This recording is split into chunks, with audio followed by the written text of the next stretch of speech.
Hey there, and welcome back to Crypto Clarified, Investing in the Truth. This is a podcast series where we come together to discuss the most captivating headlines and trends in the crypto space. My name's Benjamin Dean. I'm Director in WisdomTree's Digital Assets team. And today I'm joined, fortunately, by the one and only Jason Guthrie, Head of Digital Asset Product at WisdomTree. I'm also joined by the co-founder and managing partner of Omnichain Capital, David Attermann.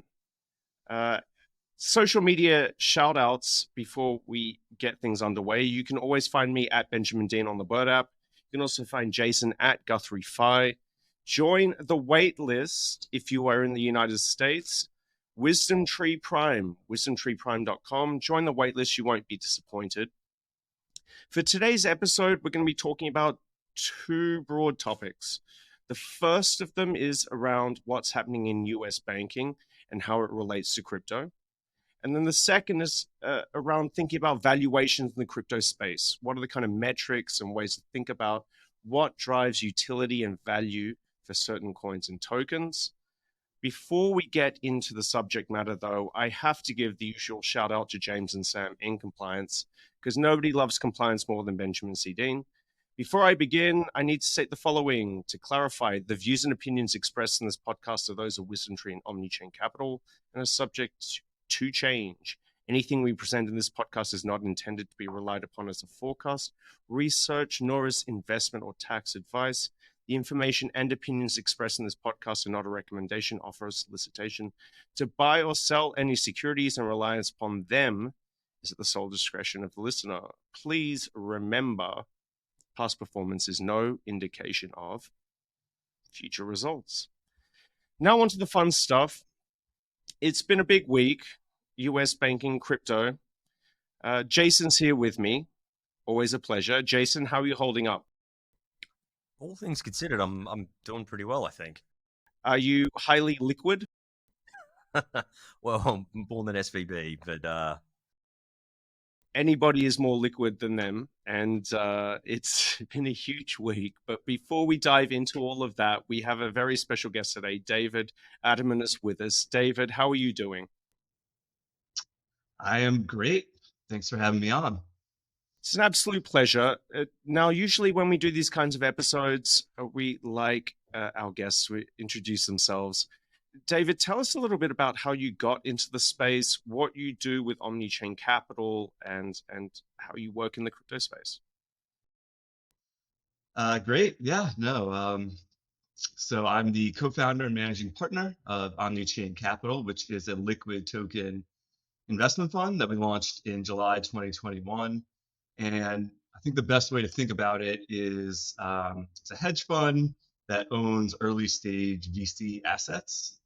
But the assets are kind of a hybrid of equity and commodity. We're very much, long-term oriented. We don't trade. All of our price targets are 2030. So very much kind of the VC mindset. I have a background in traditional finance. I spent 10 years primarily covering technology companies. I started in investment banking, covering networking infrastructure, which we'll talk to later in the episode. Then I moved to the buy side across a variety of company phases. I spent time in venture capital, private equity, hedge fund, and each phase had kind of different considerations and methods to assess investment quality. And I leverage a lot of those frameworks to help inform kind of the Omnichain process and overall strategy. And how did I get into crypto? I don't remember the first time I heard of it, but I do remember I thought Bitcoin was a scam for the first couple of years. It wasn't until 2014 when I was at a growth equity fund and a peer was pitching Bitcoin to the fund to buy, and he wanted me to check it out. Shout out Ben Schlang for getting me into crypto. And it kind of immediately clicked for me. I have a networking infrastructure background, as I said, and I finally saw Bitcoin and crypto more generally as as kind of disruptive technology to data networking, and not a currency looking to displace the dollar. So that's when it kind of fell into place for me. Immediately, fell down the proverbial rabbit hole. Got a Coinbase account that night, started investing. But it was pretty much just like a personal hobby of mine for a while. Got into Ethereum, kind of followed along. And it wasn't really until 2020, 2021, when I thought, the industry became less theoretical and more actually real with DeFi Summer, and people are actually using these applications, and just a lot of things fell into place where I felt, I had the relevant experience and background and kind of vision to put a professional fund together in the space. Kind of thought that the space was kind of lacking it, and end of 2020, early 2021 is when my co-founder and I decided to launch the fund. Nice. Everyone's always got an interesting story about how they get into the space, and I love it. I thought it was a scam. Everyone starts that way. Not everyone. I can write code and read code. Like, Sure. I know it's Sure. not rubbish, but fascinating. Nice one. So we're going to have a great episode. David, you come to join us at an interesting time, in the sense that, like, from when you started and when we started, the world's totally different now. And we're kind of grappling with that difference. For those who are listening and watching, it's the 16th of March. And so the preceding week has been one of volatility, and we want to clarify things. That's why it's called Crypto Clarified. So, Jason, we've got the fortune of having you here today. Can you explain, to the extent you can, the events of the past week with US banks, how it relates to crypto, and how it doesn't relate to crypto? It's a big question. Like, there's a lot there, right? And I would say that it's also not just US banks anymore, is it? Like, Credit Suisse got bailed out in the last 48 hours, Yeah, which absolutely. is how many bailouts is that for them now? 3, at least. I've lost count. Yeah, it's getting a bit ridiculous. So, look, the long story short is that the narrative starts with a series of banks, Signature, Silvergate, SBV, have gone out of business in the US. Now, a lot of the narrative around this got heavily linked to crypto because these were banks that were in some way, shape, or form involved with crypto, right? Some had, like SBV in particular, Silicon Valley Bank, for those that don't have the acronym, did a lot of, like, their primary business was banking services for VC-funded startups. So a lot of companies that were involved in crypto were kind of holding their cash with Silicon Valley Bank. I think the big link into crypto for both Signature and Silvergate was their involvement with a firm called Circle, who are essentially the issuer of USDC, one of the major $50 billion in asset stablecoin that sort of has underpinned a lot of the interactions in the crypto space. Is nominally the syndicate that puts out USDC, includes Coinbase as well. So it's sort of very well known, very plugged into the major players in that space. And those banks sort of formed a lot of the on-off ramp for that crypto. Now, the failure of the banks themselves really doesn't seem to be linked to, like, crypto natively in sort of any way, shape, or form. There is a tangential link in that, like, someone like Silicon Valley Bank that had a lot of, cash for crypto startups, and that space has definitely been under pressure in the last 9 months. This leads to sort of withdrawals coming out of the bank. It leads to sort of less VC funding, so less cash flowing in. So that cycle of deposits and withdrawals has started to skew very heavily toward withdrawals. But, that was also coupled with the assets that these guys held on their balance sheet devaluing in the face of, like, interest rate rises. So, like, anyone that knows how you structure, like, a fractional reserve bank as a business is, like, you take in deposits, you lend out 90%, you hold 10% in reserves meant to be very liquid, stable, like, called regulatory capital, right? Most of this is held in government bonds, and because interest rates have been zero and yields have been so low, people hold longer dated bonds. That's what they've done for the last 10 years. Interest rates go up, the face value of those bonds goes down. If you couple that with money being drawn out for the reasons I outlined earlier, you get a confluence of factors that is commonly known as a bank run, just where the the amount of sort of capital that they have on hand is drawn down by either the assets falling and the deposits, puts them below their requirements to hold regulatory capital, and in come the regulators. And that's essentially what happens. It's like a mechanical failure of like how this stuff can flow through. Not that anything necessarily disappeared or completely blew up. And none of it was driven by like speculating on crypto, which is the narrative I've seen really pervasively pushed on like Twitter and other social media, is that these guys had something to do with crypto. They were taking really risky bets and now they're out of business. Just isn't what happened. Listeners and viewers, you'll never get a shorter explanation of what went wrong than Jason's just given. But David, you've been watching this. I assume you don't live under a rock. So I assume you've been watching this. And how have you seen these things play out? It could be around your own business, the folks around you. What is happening or what has happened over the last week in your world? Yeah, so in the world of the investment community in the US specifically, Signature and Silvergate were the top banks for institutions in crypto, including major funds. So Omnichain included. We were, I guess, still are customers of Signature. So moving banks, and a lot of people are kind of scrambling to move over their funds. What I will say is there's a lot of the narrative on at least like crypto Twitter is that the U.S. is totally shut off from on-off ramps.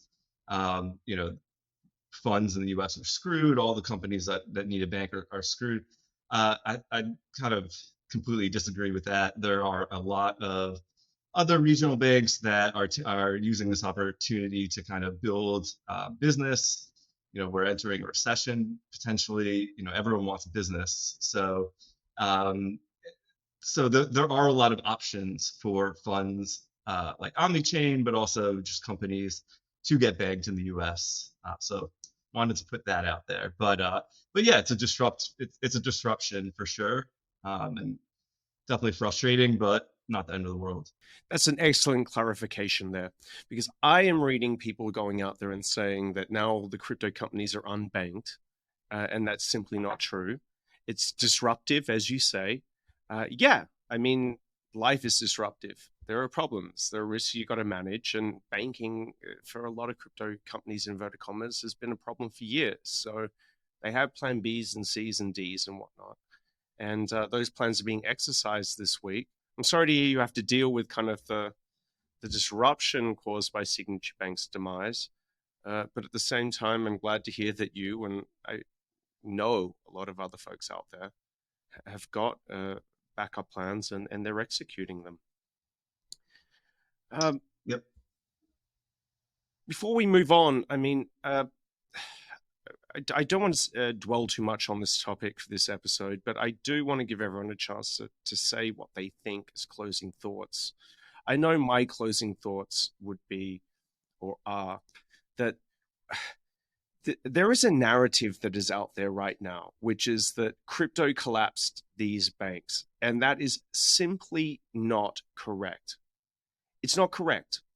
It's been the case for a very long time that a number of banks, not just in the US, but globally, do not have assets on their books that are worth what they write on paper. It's that simple. And what's fascinating to me is that if we think back 14 to 15 years ago when Bitcoin's created in the aftermath of the second bailout of UK banks, the whole idea was you don't need a bank, basically. And to me, it's just fascinating to watch this process whereby traditional finance and the crypto space have merged to the point where this week, if anything, it's dysfunction in the traditional banking sector that's disrupting companies that operate on top of crypto and inverted commas infrastructure.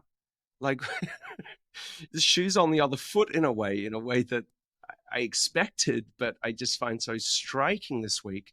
Jason, are there any other kind of takeaways or things that you think listeners should be aware of, given where we are on the 16th of March, 2023? Yeah, look, I think we can reframe the way kind of people are talking about this, right? There's a lot of misunderstandings out there, right? People really don't get what drives these. They really don't get the way banks are structured, how capital works, the function that it plays in kind of the economy, quite frankly.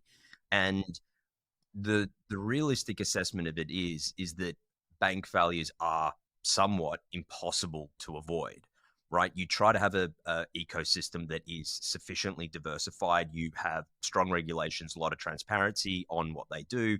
You have like Basel III requirements. These should be enforced by local regulators. You want an ecosystem that is robust, but like we all know it's going to fail. And like that's what the FDIC exists for in the US. Everyone pays in fees over time. So there's somewhat of like what's essentially an insurance fund or a clearing pot for banks when they do blow up, so someone can step in, because like there is a tacit acknowledgement that in the system, the way that it's structured right now, for them to do their role, which is facilitating like capital to continue moving through the system, that's what fractional reserve is meant for. Like deposits come in and it doesn't just go dead.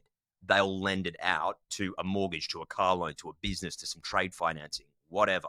And that keeps the velocity of money, that keeps the cycle going. And like velocity of money is like one of the things that you look at it for the health of an economy. That's their functional role in the place. When that grinds up, it grinds up. I think this dovetails like really nicely to what we should be talking about with blockchain. Crypto was a broad topic, decentralized finance is like, is there a better way to plumb this together? Is there a way that we can separate out like safekeeping and transferability from something like maturity transfer and lending in a way that makes it structurally more robust than what we have today?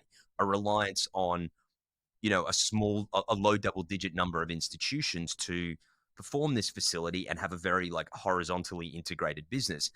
Can we find a more efficient way to do that? Can we break that up? And I think that, introduce more competition, introduce more consumer centricity, reduce the number of choke points, reduce the amount of rent seeking that happens in the system.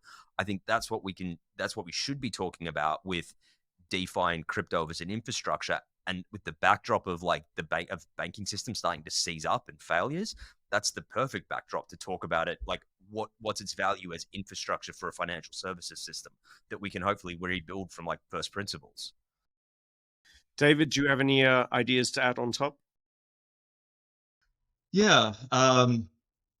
So the narrative of crypto causing the bank runs is, it's frustrating. It's also kind of laughable, but I think the connection is drawn from back in November, the implosion of FTX and subsequent kind of legal proceedings that kind of led regulators to Silvergate, who was their bank, and they're kind of looked into how much they knew, were they facilitating, were they basically enabling this illegal activity?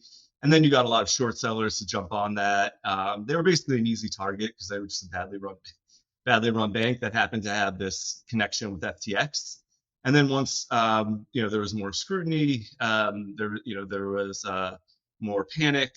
People started to withdraw, and the bank run there started to happen, and then the duration mismatch became more apparent, which then got people to think, wait, like maybe other banks kind of have this issue too, which obviously led to this cascading bank run event that we're still in the midst of. And so, I think it's easy to say, oh, FTX, all this bad stuff, crypto is like, it's eating away at our traditional banking system, when that's not really, really what's happening. That the depositor is not the counterparty risk, right? If you put money in a bank, like you should be able to get it out. And especially as like an institution, like when I sign up for a bank, you tell them how much will typically be in the account, what the money flows will look like, so they can put it into their internal model, so they have an idea of what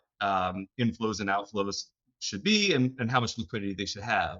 So it's kind of on them to kind of understand, the rising rates on kind of their assets, but also on how it would impact their customers needing cash, etc. So to blame it on crypto or tech or whatever, I mean, everyone needs cash these days So I don't know how you blame it on a particular sector, but like that's just like the wrong way to look at the problem. And unfortunately, you have people in Congress pushing this narrative. You have all the press pushing this narrative, and so it kind of just becomes truth in society. Yeah, I don't know if it's lazy thinking or it's willful negligence or malicious stuff. But look, I appreciate both of your views there. You've helped clarify the issues and explain to people what is and is not going on. And that's more than you can say for a lot of folks out there. I, I do want to kind of pivot our discussion now, though, to something that's more substantive, because we don't like being dragged along behind the car of kind of mainstream narratives. It's distracting, quite frankly. What I would like us to talk about today is the differences between um, they're almost layers in this kind of inverted commas crypto space. You've got this infrastructure layer, you've got a layer 2, which is around like scaling and roll-ups, and then you've got a layer 3, which is applications. David, we've got you here today, and I know that you think about this a lot. Can you kind of run listeners through the concepts that I've just laid out, and also concepts that on your side you've got to help people understand a little bit more about this idea that a lot of these networks are infrastructure that can have applications built on top of them? Yeah, no, happy to talk about this subject. Omnichain focuses primarily on the infrastructure layer, so this is definitely what we think about every day. But taking a step back, um, crypto, Web3, digital assets, I kind of think of it all as this, different parts of the same thing, which is, as I alluded to before, kind of this breakthrough in data networking technology. How data moves, how it's processed and stored. That's what crypto is. It's basically disruptive technology for data networking. Is how I think about it. And why is that such a big opportunity? Because everything runs on the data network today. The financial system, healthcare information, government databases, all, communications, streaming, everything. And so, and all these data networks today have similar architectures. They all require electricity. You have hardware and software that work together as kind of this base layer to move, process, and store data. And so, you kind of have what I call networking infrastructure, which is the base layer. And then you have applications that run on top of that, which are your, software, websites, the ATM interface. Basically, anytime you interface with something digitally, that's kind of the software application layer. And the reason that that Web3 is so, or crypto is so, I think, disruptive is that it allows composability. Basically, applications can be built on each other, value can be exchanged, can be stored, it can be lent out, and you don't need to trust anyone. You don't need an intermediary. And basically, the value there is that you just get new use cases. You have 3 applications stacked together, and you have this whole new functionality. So that's how I kind of think of value coming from crypto. It is a utility from this network, this new paradigm of networking infrastructure. And so, like the Omnichain kind of thesis is that the applications, the killer apps, the use cases that are going to be adopted by the masses are going to be novel to Web3 and something that we're probably not even thinking about today, just like how Web2 kind of brought on social networks, Uber, Airbnb, all these new possibilities that read and write kind of networking enable, along with mobile and better kind of communication infrastructure. And to that point, we think a better bet is just on the infrastructure layer that will power whatever use cases end up winning. If you think about it, the top use cases today are DeFi and NFTs. And if you think about the top protocols, they all use the same infrastructure, middleware, basically general purpose technology that powers their applications. And so you can kind of see that no matter what ends up winning, as long as you're in the important infrastructure, you will have a better chance of success, making it to 2030, etc. Good. You've just explained something that I spend way too much time trying to convey to people. And that is that if you kind of take the long arc of human history and you think about how people record, store, and transmit information, uh, you see step changes over the course of that history.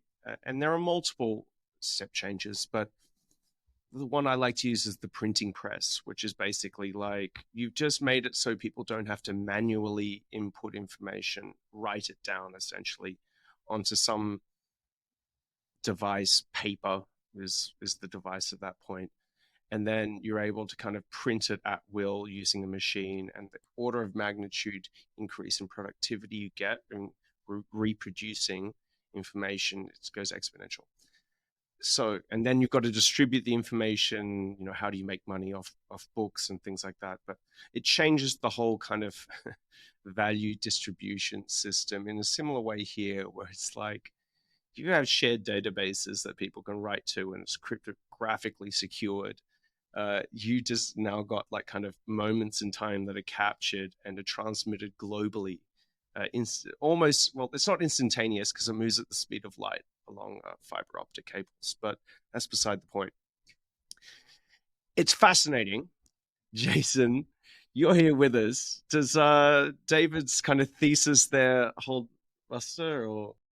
I think it does. Like, we've talked a lot about the infrastructure of like value transmissions, the thing I'm very focused on, right? The financial services elements of it. So I think we're kind of generally all in agreement there. The thing that I'm interested in from David's perspective is like where he thinks the value is getting or going to be accrued kind of at the end of this process as it works through whatever use case, finance or otherwise. But as I sort of understand it, your position is more that it's going to be accrued at sort of the protocol network infrastructure level in this iteration versus like Web 2, where the guys that built the protocol made nothing out of it, and everyone that built a web app, Facebook, Netflix, whatever, made a fortune. So I believe you're sort of asserting that it's going to be accrued at a completely different level this time. So, and this goes back to the fat protocol, fat application kind of argument. I kind of think it's the wrong way of looking at it. I think applications will capture value. I think the infrastructure that powers them will capture value.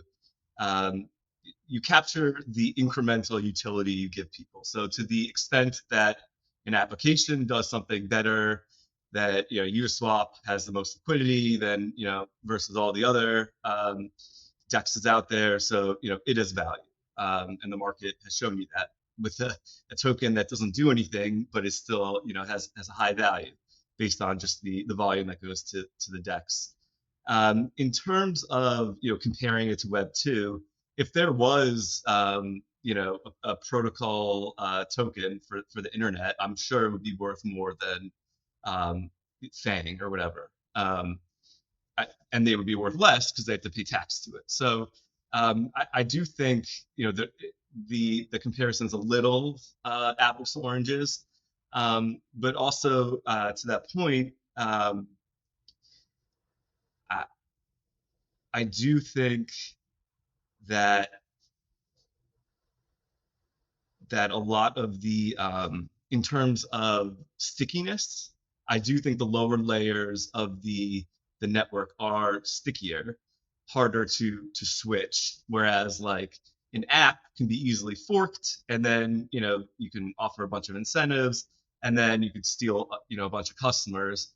If you're moving from Ethereum to, and you're seeing this with DYDX, if you're moving from Ethereum to let's say Cosmos, it's taking them a year to reconfigure the code, and it's a headache. Whereas so the bottom layer being stickier.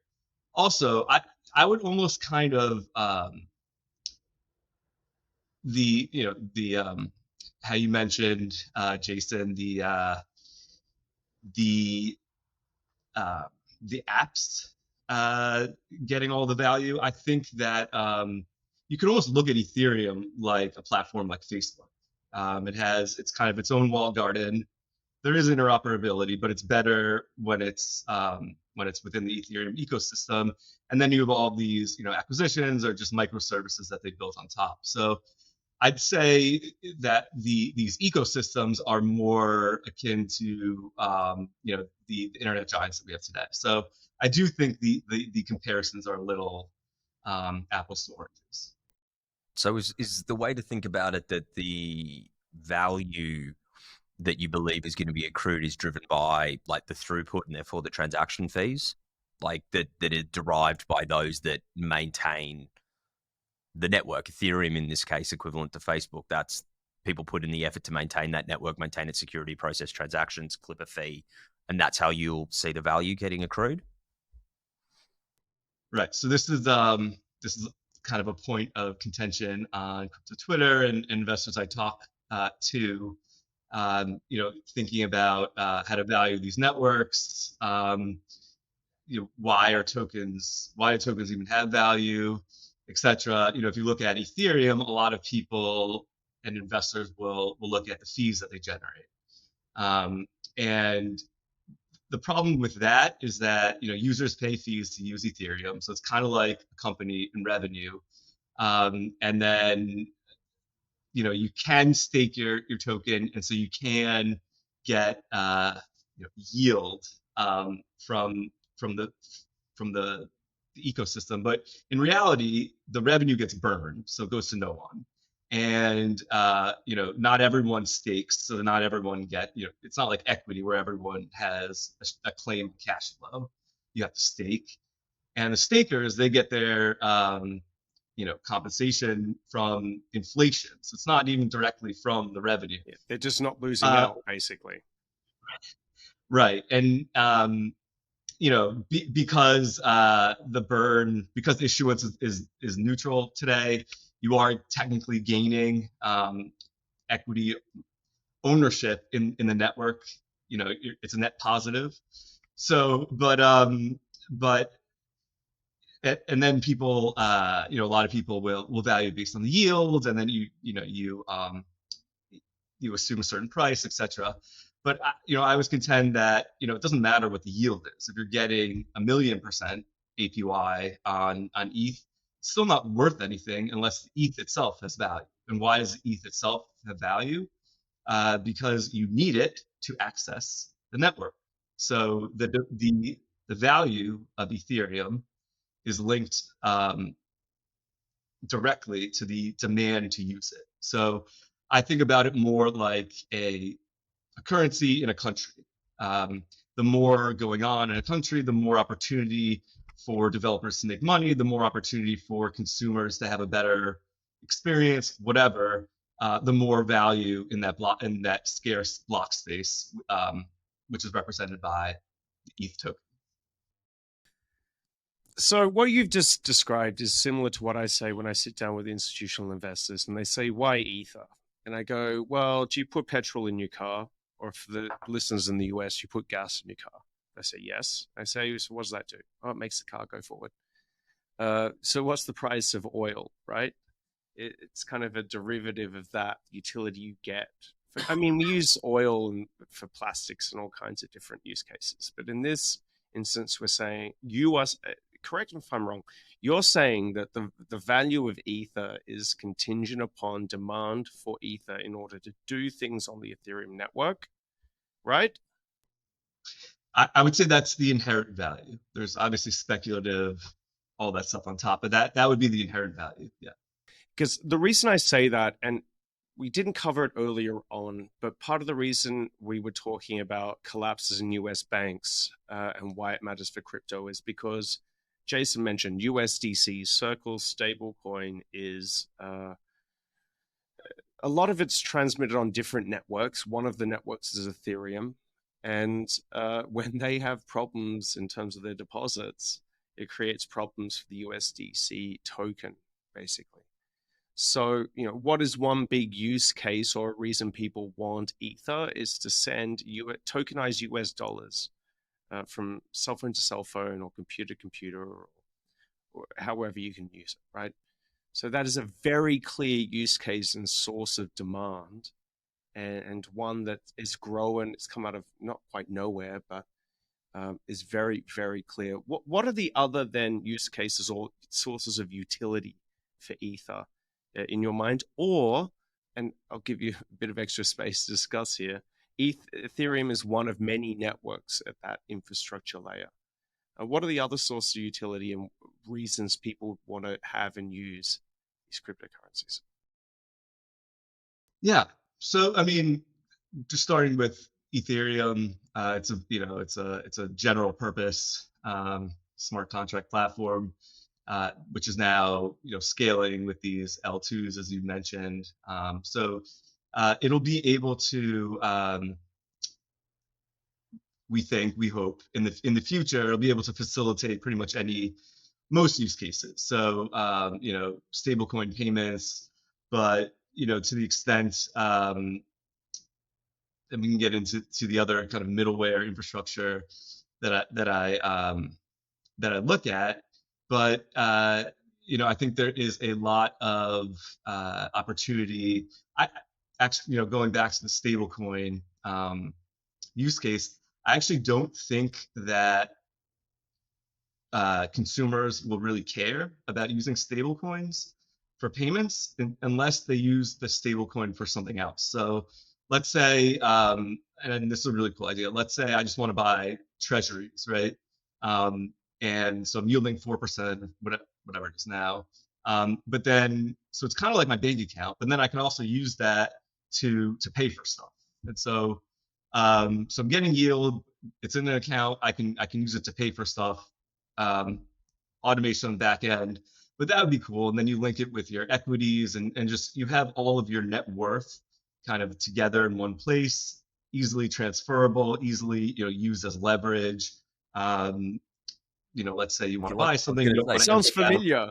That sounds very familiar. Sign up for the waitlist at Wisdom Tree Prime. No affiliation. But yeah, no, I mean, I don't really see the value in these kind of like individual microservices. It's got to be the whole picture that kind of makes it all really differentiates it from anything that could be built today. And then on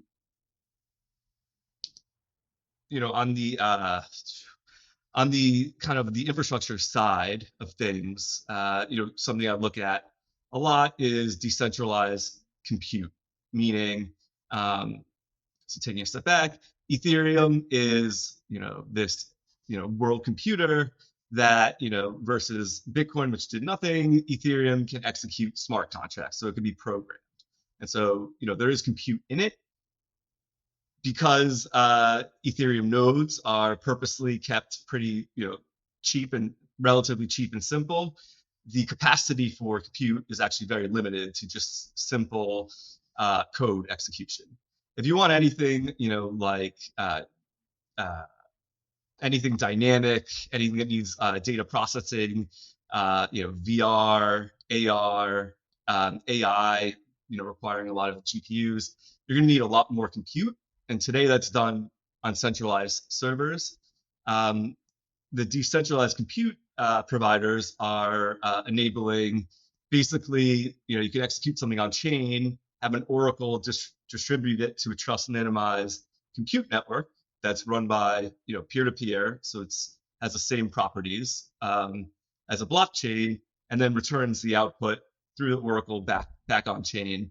And so you could actually do, instead of just composability at the smart contract level, you could have composability at the compute level, which then gets interesting because you could start to build full applications on top of each other. So whether it's like VR, you can build worlds that actually interact together, even if they're separate programs.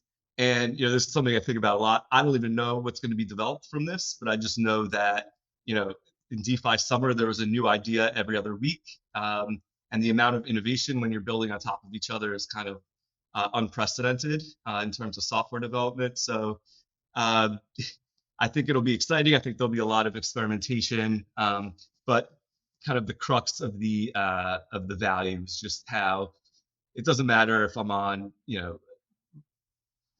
Apple doesn't really work with PC, and then different phones don't really work together, etc. Windows is different from iOS. All this stuff, their walled gardens. They want to keep their consumers there. If everything kind of worked together in a trustless way that was safe, I think a lot of interesting applications come out of it. You've just been deploying a word that maybe has lost people: composability. Can you spell out very clearly, in the context you were just explaining, how composability across layers is something that's it's worthwhile? Yeah, so composability is basically the ability to build, to have code, to have software built on top of other software. So you can kind of think of it. I don't I don't use I think it was a Vine thing. I don't use TikTok, but you can do duets with you can basically take a video and then make your own video on top of it, and then people kind of keep doing it, and it ends up being kind of like this new thing that's kind of actually really funny and interesting and creative. The same thing can be applied to software, where you build maybe like this cool DEX, trustless exchange, and then you build a yield farm, and then you build kind of this yield, um, you can have liquid staking derivatives, and basically each piece can be developed by different teams, and let's say it's on Ethereum to make it simple. But it opens up use cases like flash loans, which is you can like within a millisecond, basically borrow a ton of money, as long as it's returned at the end of the smart contract, which just opens up a lot of new use cases that weren't possible before. To Jason, are lend. you composable? How composable are you? Look, this idea of composability is I think, a really strong one. Like the idea that if you've built a system from sort of first principles with a commonality and an innate integratability with what's kind of come before and after, like that kind of compatibility, I think is going to be really powerful. Like I always look at this from a financial services perspective, because that's what I'm working on, right? And I think what you're talking about, David, is like a system that is more interconnected, has less choke points, can build on top of itself, as opposed to needing to completely rebuild itself with every new entrant to the market who's got a new tech stack, who then needs to spend half of every day just reconciling spreadsheets against other institutions. But the efficiency and stability of that system and how innovative it's going to be able to be should just be an order of magnitude higher than what we've got today. I mean, to kind of bring this full circle back to what we were talking about at the start with like banks and failures. This like the big reason that a bank failure is such a big deal is that they sit at a crucial choke point of how value interacts in the current system. One that was built in a much more interconnected way and allowed like the componentry of a given service to be like composed of a series of micro things that were made and maintained by a variety of people. The robustness of that system, the number of individual choke points it has, just goes through the floor. And so this idea of a lot of people working in an efficient, specialized way that can be interconnected in an infinitely configurable number of ways, like that's just more robust than what we've got today. That's super compelling. So I hope listeners have taken this away. Like the first thing was around what is and isn't happening with the US banking and now somewhat global banking. Second here, that word composability, I know developers use it and they know exactly what it means. It's not intended for a general audience, but this idea of kind of interoperability, it's almost a standard. It's stuff that folks run with so they don't have to use an English kind of phrase, reinvent the wheel every time, has got value. And David, yeah, from what I gather, your whole thesis is basically that people are going to settle on a common infrastructure. We already know, and we don't have time, unfortunately, to go about Ethereum virtual machine kind of as a de facto standard, but everyone's starting to settle on a set of standards, and your whole thing is that the value will accrue at that level. That's very different to what a lot of folks think when they look at the space and they say, "Oh, it's all dog money and gambling online." Uh, Very good clarification and insight there. We are unfortunately coming up on time. So this is the moment here at the end. I usually ask folks what they're looking at in the near future or far future. David, let's start with you. What's got your attention? Where do you think things are going? What is interesting to you? Because in that way, you can convey it to the listeners who then can keep their eyes on those things. Yeah, so kind of big picture, thinking where we are today and where how do we get to mass adoption? I think there are three kind of main things that are or categories uh, that are kind of preventing mass adoption today. The first being relevancy of products. I think most, you look at NFTs, which are, today mainly, art or profile pictures, and then DeFi is mainly, these digital assets that 99.9% of the world doesn't care about. So to have more relevant products, I think you need real world assets, whatever you want to call it, tokenization of things in the physical world on chain. So stable coins being the first adaptation of this. But once you have kind of these more relevant products for people, more people will be interested in actually using it. And so that's one thing, just having more relevant products for people. So definitely watching the real the RWA space. Secondly, the usability of all these products is pretty rough. The wallets today, whether it's like you have to sign every transaction, you need to keep your the 12 words or 24 words in case you lose your password.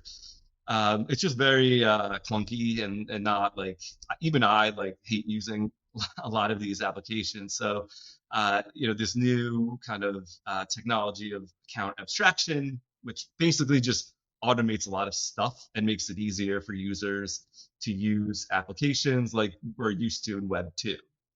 So just the development of wallets and applications that have account abstraction, I think, will be a step function in terms of adoption of these applications. And then obviously the last category is clearly legislation. That's been kind of the cloud overhanging the industry forever.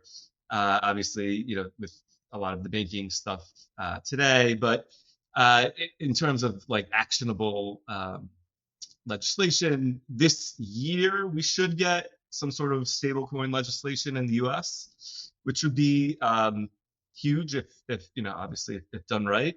And then but in general, we need a comprehensive new kind of set of rules for digital assets because they're not equity and they're not commodities.